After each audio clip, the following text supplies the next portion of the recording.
yung totoo. Magpakatotoo tayo. Okay, game. Huwag peke. Game. Go. Sino simula? Bakit ka nawala? Bakit ka nawala? Nawala ako kasi... Simula nung una nating problema. Kwento mo. Huwag mo kwento yung kung ano yung dahilan na kasalanan mo kasi ayoko ring banggitin. Teka, kailan mo siya nawala? Anong date o ano? Yan. December 19 after Christmas party, hindi na siya umuwi. O, asa kayong December 19? Hindi. Bakit? Basta ako, may problema kami ni Pacboy. Okay, ayoko naman banggitin kung ano man yung ginawa nito. Kaya kung mapapansin nyo, puro bash ako sa social media na hindi ko sinasagot.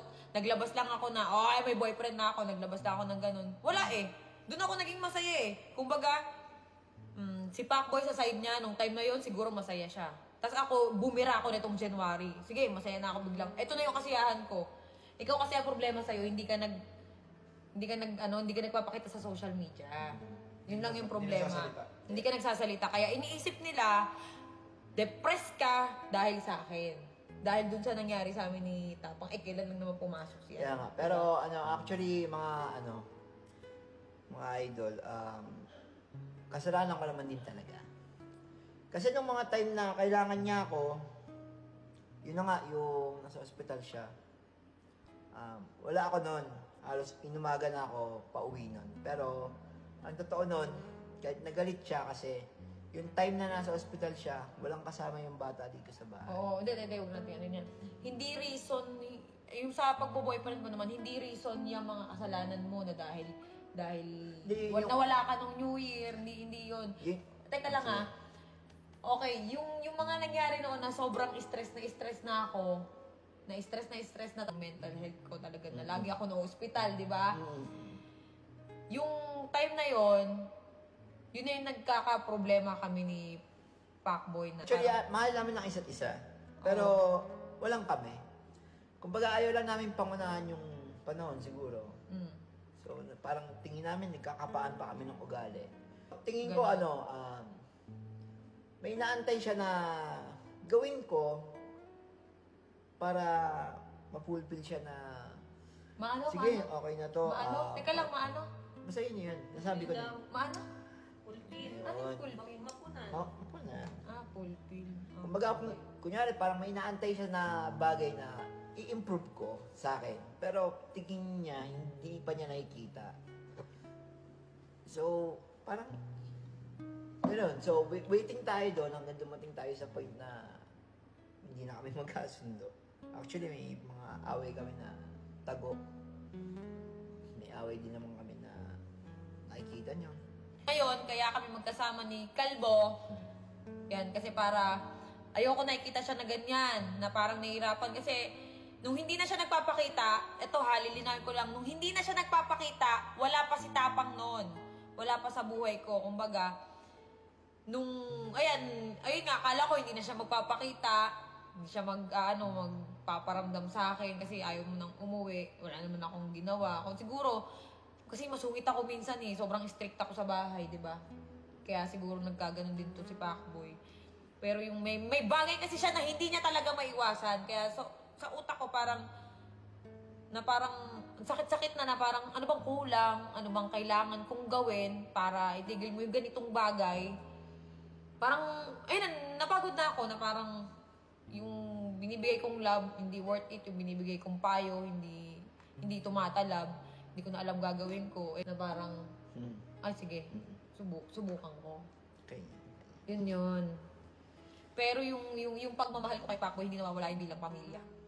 Pero hindi mo naman ginamit talaga si Pacboy. Kasi maraming sabi, ginamit ko na si Pacboy, nagpaka-famous ka lang daw after nun. Eto ha. After mo mag-4 million, parang iniwan mo na si Pacboy sa Hindi ko kasalanan kung dumami yung followers. Pero nung una pa lang, nung nakilala ko si Pacboy, nagbablog na ako. Sa'yo, nag-collab kami ni Pacboy. Nung nasa inyo siya, pumunta ka dito, di ba? Hindi natin expect na puputok yung vlog natin. Masyado ako naging kampante. Yan. Siguro pakiramdam ko, parang tumaas ako, lumaki ulo ko, gano'n. Pakiramdam ko parang, hindi ako iiwan nito, gano'n. Kumbaga, parang kayang-kaya kong kontrolin Tapos lahat. lagi mo pa akong tinatakot na, aalis ako dito. Lagi mo akong ginaganon. guys. Guys, yun yung totoo. Lagi mo akong tinatakot na, aalis ako dito. Kasi mabunganga ako kapag ka nakakita ako ng yung pagpasaway siya, maingay ako eh. Kasi siguro na rin to, narindi rin. Siguro hindi ko yung mga panahon na yon, hindi ko pinahalagahan yung pagmamahal nito. Yumabang ako.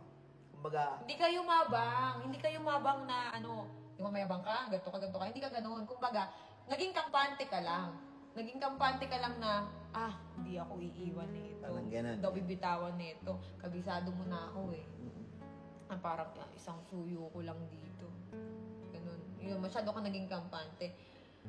Ayun, gusto ko lang din mag-sorry kay Pacboy. Kung gusto ko rin mag-sorry sa inyo. Alam ko, nasaktan ko yung feelings mo. hindi. Ngayon lang, alam mo yan, ngayon lang ako ganto. Hindi ko rin alam, parang biglang boom, biglaan eh.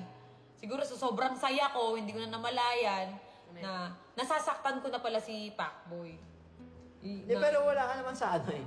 Kung tutuusin, guys, wala naman siya sa estado na, dyan sa point na yan, hindi siya darating sa point na yan kung naging, Nagpakita ka. hindi, kung siguro kung inayos ko, kung siguro, yung mga panahon na yon, yung problema namin na yon, kung siguro, inintindi ko siya, and then, siya naman, nung time na wala ako, ang naging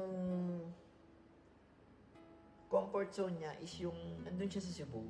And siguro si Boy Tapang yun nandun, that time, na-stress siya sa akin. And tingin ko napagod na rin siya. Naiintindi. Paulit-ulit ka noon. Yun na, napagod na siya. Napagod ka na rin. Kasi tumakbo kayo. Parang napagod ka na rin din. Napagod. Hindi, sa totoo lang.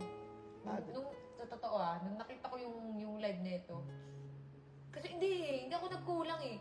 Lagi kitang lagi kitang kinokontak araw-araw, di ba?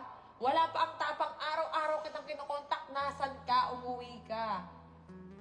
Di ba? Pero anong ginagawa mo, Deadma? Ito, sa loob ng 1 year yung magkasama. Ano masayo pa ako na yung kay Cherry White na yun, yung magsisimula siya ulit na hindi ka na niya makakasama. Kumbaga, parang magsisimula ulit kayo sa umpisa. Totoo naman kasi niyan. Kaya naman natanggap ko yun sa kanila ni Tapang.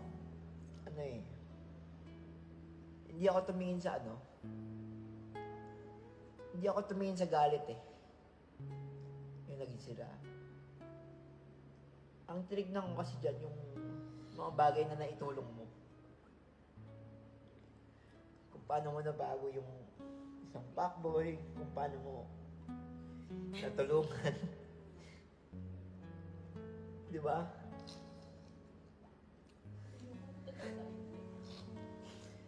Hindi, Bobo yun mo yung kasi. tumingin ako sa hindi ako tumingin sa galit ko. Tumingin ako sa mga bagay na naitulong niya sa akin, sa kung paano niya ako binago. Teka lang, lilinawin ko lang tag dito, lovely. Yung mga vlog namin, sinasabi yung ginamit si Pacboy, nung nawalan siya ng page,